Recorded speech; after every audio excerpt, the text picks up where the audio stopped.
जय हिंद दोस्तों। पाकिस्तान एक इकोनॉमिकली अनस्टेबल कंट्री है और पॉलिटिकली तो आप बात ही मत करो। बट इतने ज्यादा इकोनॉमिक प्रॉब्लम्स होने के बावजूद पाकिस्तान का जो मिलिट्री बिल्डअप है वो कमाल का है। 2024 में वर्ल्ड की सबसे पावरफुल मिलिट्रीज में पाकिस्तान की मिलिट्री 9th प्लेस पर रैंक करती है, आपको पता है। इन सब चीजों को देखने के बाद, सुनने के बाद आपके अंदर भी सवाल उठता होगा कि पाकिस्तान सच में इतना पावरफुल है, और अगर इतना पावरफुल है तो पाकिस्तान के पास पैसा आता कहां से है? क्योंकि बहुत सारे कंट्रीज ऐसे हैं जो पाकिस्तान में इन्वेस्ट करने तक से डरते हैं। और इतने बड़े इकोनॉमिक टर्मोइल के साथ पाकिस्तान अपने न्यूक्लियर प्रोग्राम के साथ सस्टेन क्यों कर रहा है?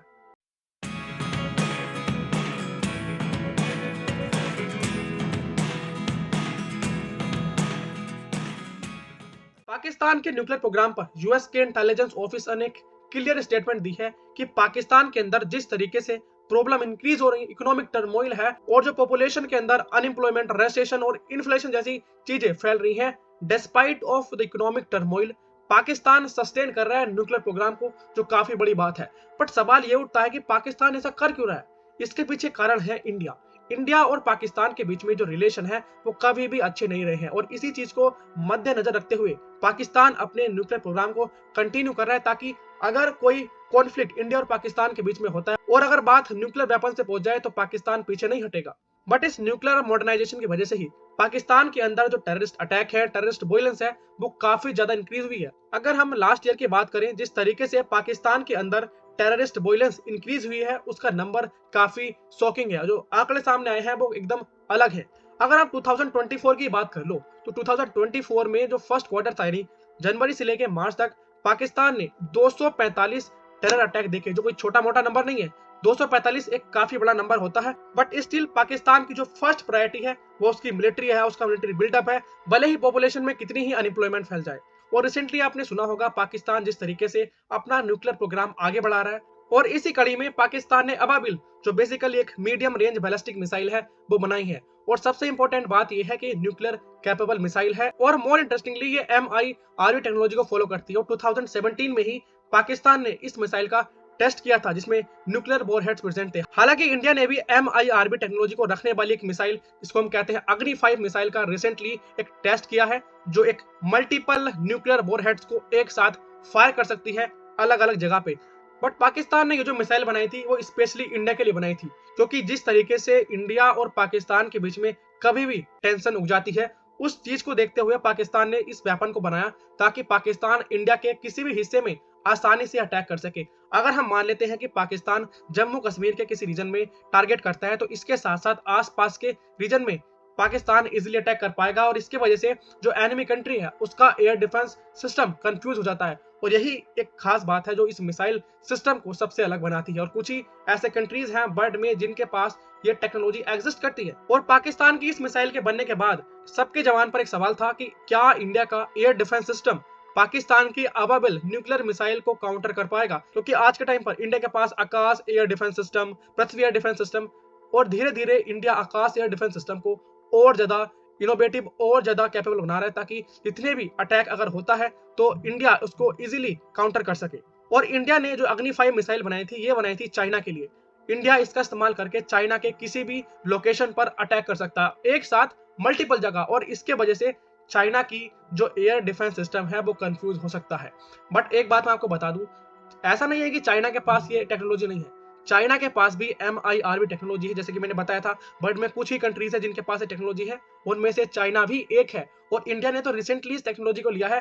पाकिस्तान ने इस टेक्नोलॉजी को 2017 में होल्ड कर लिया था। 2023 में Stockholm International Peace Research Institute ने एक डाटा जारी किया था, जिसमें उन्होंने बताया था कि पाकिस्तान के पास आज के समय 170 न्यूक्लियर वॉरहेड्स प्रेजेंट है। इतने तो इंडिया के पास भी नहीं है। अगर आप इंडिया के पास देखो तो टोटल 164 और पाकिस्तान के पास 170। काफी बड़ा चेंज नहीं है, 6 का अंतर है, बट स्टिल पाकिस्तान के पास इंडिया से ज्यादा न्यूक्लियर वॉरहेड्स प्रेजेंट है। आज के टाइम पर वर्ल्ड में 9 ऐसे कंट्रीज हैं जो न्यूक्लियरली कैपेबल हैं, जैसे United states, Russia, UK, France, और भी कंट्री जिनमें इंडिया और पाकिस्तान भी शामिल है। बट इनमें सबसे ऊपर नाम आता है रशिया और यूनाइटेड स्टेट्स का। 2019 में इंडिया की सेंट्रल गवर्नमेंट के द्वारा आर्टिकल 370 को एब्रोगेट किया गया था, जो बेसिकली जम्मू कश्मीर को स्पेशल स्टेटस प्रोवाइड करने का काम करता था। उसके बाद जम्मू कश्मीर को 2 यूनियन टेरिटरीज में डिवाइड कर दिया गया। उसके बाद पाकिस्तान और इंडिया के बीच जो डिप्लोमेटिक टाइज थे वो डाउनग्रेड हुए, बट 2021 में इंडिया और पाकिस्तान के म्यूचुअल रिकमिटमेंट की वजह से जो क्रॉस बॉर्डर टेररिज्म है, क्रॉस बॉर्डर वायलेंस है, उसमें रिडक्शन हुआ। भले ही हम कहते हैं कि क्रॉस बॉर्डर वायलेंस में रिडक्शन हुआ, बट ऐसा नहीं है कि कंप्लीटली रिड्यूस हो गया या अब भी एग्जिस्ट नहीं करता।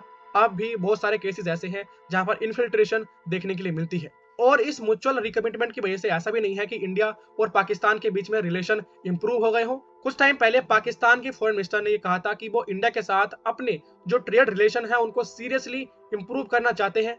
ये बात सुनने में तो अच्छी लगती है कि हाँ, इंडिया के साथ अपने ट्रेड रिलेशन को इंप्रूव कर लेंगे, बट जब इस चीज को प्रैक्टिकल वे में देखते हैं तो चीजें कंप्लीटली डिफरेंट होती है। जिस तरीके से पाकिस्तान के अंदर टेररिज्म का बसेरा है, उस तरीके से पाकिस्तान और इंडिया के रिलेशन कभी भी इंप्रूव नहीं हो सकते। कुछ ही ऐसे कंट्रीज हैं जो पाकिस्तान के अंदर इन्वेस्ट करते हैं, जैसे चाइना और सऊदी अरेबिया, इनके नाम सबसे ऊपर देखने को मिलते हैं। रिसेंटली पाकिस्तान के प्राइम मिनिस्टर शहबाज शरीफ सऊदी अरेबिया जाते हैं अपनी फर्स्ट विजिट के लिए, ताकि दोनों कंट्रीज के बीच में जो रिलेशन है वो और ज्यादा स्ट्रॉन्ग हो सके और कोई डील साइन करे दोनों कंट्रीज, जिसकी वजह से पाकिस्तान की इकोनॉमी को फायदा लगे। और रिसेंटली पाकिस्तान और सऊदी अरेबिया ने दोनों ने साथ मिलकर ये स्टेटमेंट दी थी कि इजराइल को एक सीज फायर साइन कर लेना चाहिए विद गाजा। हाँ, इंडिया का भी यही मानना है कि अगर सीज फायर साइन हो जाएगा तो ये चीजें जिस तरीके से एक्सकलेट कर रही हैं वो नहीं होंगी। जैसा मैंने वीडियो के थंबनेल पर लिखा था कि पाकिस्तान कहता है कि जो उसके पास न्यूक्लियर वेपन्स है वो ऐसा नहीं है कि केवल पाकिस्तान के लिए है, बट जितने भी मुस्लिम्स हैं ये उन सब के लिए है। इस बात को सुनने के बाद ये चीज साफ साफ समझ में आती है कि पाकिस्तान न्यूक्लियर वेपन्स को कितना ज्यादा लाइट लेता है। हालांकि इन्होंने ये कहा था इजराइल पैलेस्टीन के बीच में जो कॉन्फ्लिक्ट चल रहा है उसके कॉन्टेस्ट में इजराइल को डराने के लिए, बट एक ऐसे कंट्री को अगर आप धमकी दोगे, वो भी न्यूक्लियर वेपन्स की, न्यूक्लियर अटैक की, इनडायरेक्टली, जिसके साथ आपके जो कॉन्फ्लिक्ट है वो है ही नहीं, तो इस चीज से काफी नेगेटिव मैसेज पहुंचता है। भले ही दुनिया कुछ भी कहते रहे, पर पाकिस्तान जिस तरीके से मिलिट्री बिल्ड कर रहा है वो काफी ज्यादा अलग है। मिलिट्री स्ट्रॉन्ग होना इतना इंपॉर्टेंट नहीं है अगर आपकी जो पॉपुलेशन है वो खुश नहीं है। अगर पाकिस्तान की पॉपुलेशन खुश नहीं है तो इस न्यूक्लियर कैपेबल होने का क्या फायदा। आपका इस बारे में क्या मानना है, प्लीज कमेंट सेक्शन में बताइएगा। जय हिंद।